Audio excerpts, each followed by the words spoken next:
Alright, just finished watching episode 9 of Daima, so now it's time to talk about it.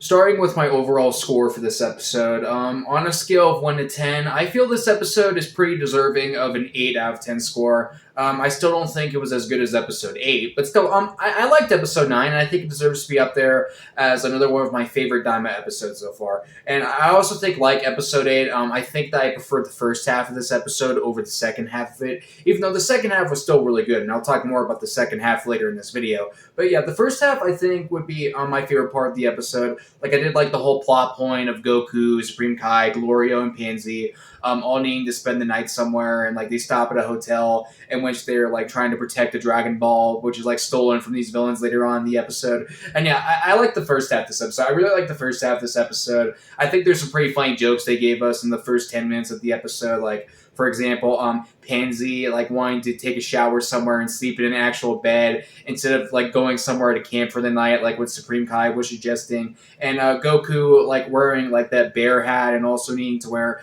Pansy's clothes after taking a bath. I thought those were pretty funny jokes as well. And then there's the second half of the episode in which it cuts back to Vegeta, Piccolo, and the gang, and we have Bulma discovering that her plane had been stolen overnight. And also later in the episode, we have Goku, Supreme Kai, Glorio, and Pansy all heading to Vegeta and the gang. And we have Goku and Vegeta interacting with each other for the first time since episode 2 in the show. So yeah, as someone who's a big Goku and Vegeta fan, you know that's gotta be a positive for me.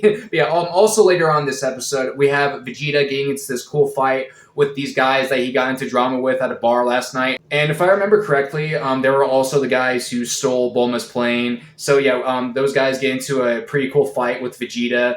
And there's also some more stuff going on in this episode, like with the Demon Realm guys. And there's even a new character being created at the end of this episode as well. His name being Majin Ku. So yeah, overall, I did really enjoy this episode, and next week we'll see if episode 10 will be the third great Dragon Ball Daima episode in a row for me. And video done. So bye guys, thanks for watching the video, and have a good rest of your day, and also have a Merry Christmas later this month.